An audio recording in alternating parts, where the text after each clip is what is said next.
Hello guys, welcome back to another mini vlog. ఎలా అన్నారు అందరూ? ఈ వ్లాగ్ వచ్చేసి చాలా స్పెషల్ అనమాట. ఎందుకంటే మా కాలేజ్లో బోనాలు సెలబ్రేషన్స్ అవుతున్నాయి. సో ఆ వ్లాగ్ కాలేజ్లో చిన్న గుడి ఉంది. సో దాన్ని మంచిగా డెకరేట్ చేశారంట. అమ్మవారిది ఉంది.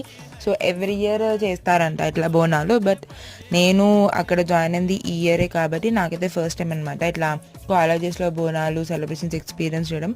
చాలా అంటే చాలా బాగా అయ్యాయి. ఒక రోజంతా మంచిగా క్వాలిటీ టైం స్పెండ్ చేసామన్నమాట. లైక్ ఫ్యాకల్టీ కూడా, వాళ్ళ ఫ్యాకల్టీ లాగా అక్కడ కొంచెం ఫ్రెండ్స్ లాగా మాతో కలవడం కానీ, మేము ఫ్రెండ్స్ డ్యాన్స్ చేయడం కానీ, ఇంకా జూనియర్స్ అందరితో బాగుండే. ఇంకా ఆ రోజు లంచ్ కూడా వాళ్ళే ప్రొవైడ్ చేశారనమాట. Mutton curry, chicken curry, veg biryani, paneer curry, ఇంకా ఇది బ్రెడ్ హల్వా ఉంటుంది, అది పెట్టారనమాట. సో ఏ కాలేజ్లో చేస్తారండి ఇలా ఫుడ్ వాళ్ళే ప్రొవైడ్ చేసి, సెలబ్రేషన్స్ వాళ్ళే చేసి, మమ్మల్ని ఏం మనీ అడగకుండా. సో చెప్పండి, అంత బాగా చేశారనమాట. Please subscribe. Love you all. Thank you for watching.